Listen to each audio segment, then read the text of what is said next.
বিসমিল্লাহ রহমান রহিম। সকল প্রিয় দর্শক শ্রোতা, কেমন আছেন আপনারা সবাই?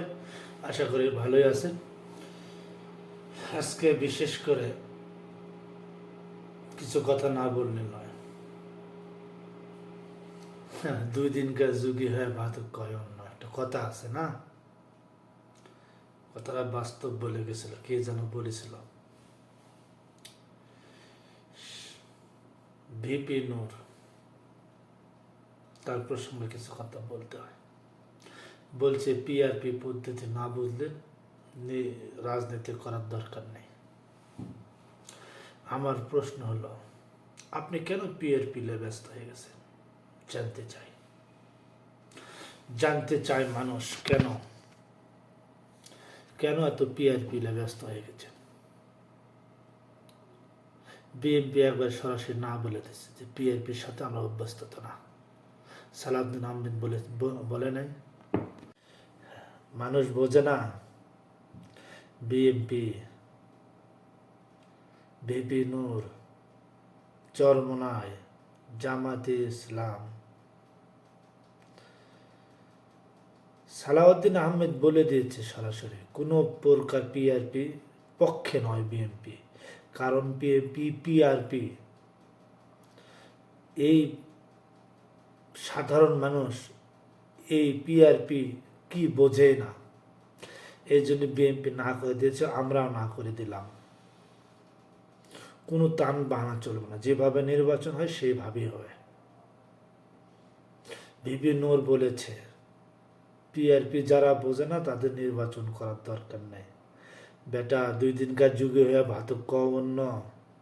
তুমি 2 দিনকার যুগে ভাতক অন্য কও। যখন বিএনপির জন্ম তখন তোমার মনে হয় জন্ম তো হয়নি, তোমার বাবা অনেক ছোট। তোমার উদ্দেশ্যটা কি জনগণ বোঝে না। তোমার উদ্দেশ্য হলো একমাত্র যেভাবেই হোক ক্ষমতায় যেতে হবে, একটা সিট পেতে হবে, সেটা হলো ভিপি নূর। যেভাবেই হোক ক্ষমতায় যেতে হবে, তা পিআরপি পদ্ধতি হোক আর সরাসরি হোক আর যেভাবেই হোক।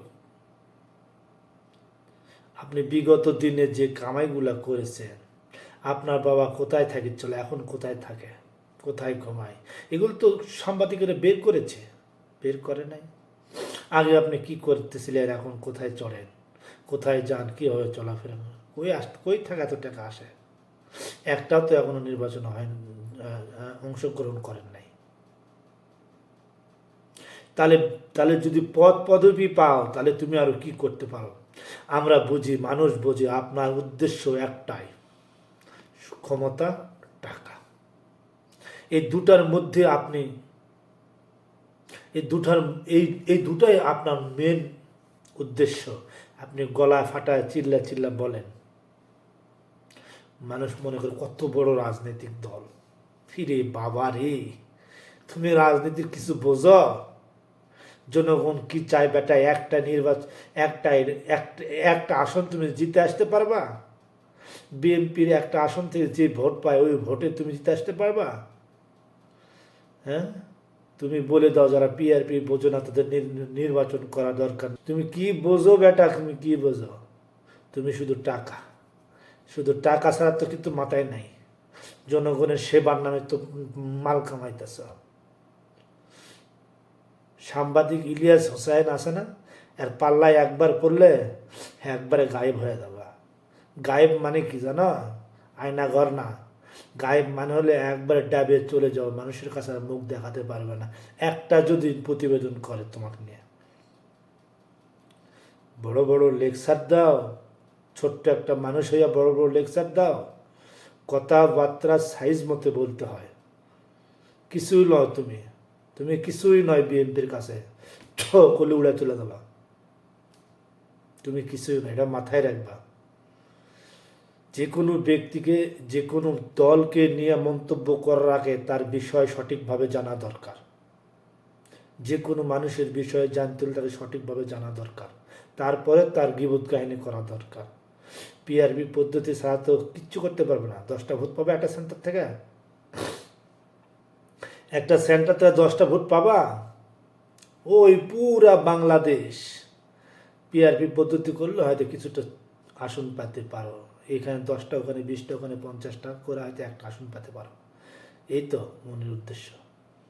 আর সাধারণ ভোট যুদ্ধ যেভাবে যেভাবে বিগত দিন হয়েছে, এখন যদি হয় তাহলে তো जीता तो दूर की बात है, उसका आसपास भी नहीं जा सकता। तो इसलिए हम भी बोलता हूँ, जो আমার নেতা, বাংলাদেশের প্রত্যেকটা মানুষের নেতা জনাব তারেক রহমান সাহেবের নিয়ে কিছু বলার আগে, বেগম খালেদা জিয়াকে নিয়ে বলার আগে, বিএনপিকে নিয়ে বলার আগে একটু ভাবা চিন্তা মুখটা বন্ধ করে থাকো। অনেক বলেছেন, ধান্দাবাজি অনেক করেছেন, আর না। তো দর্শক শ্রোতা সবাই ভালো থাকবে, সুস্থ থাকবে, দেখা হবে ইনশাল্লাহ নেক্সট ভিডিওতে।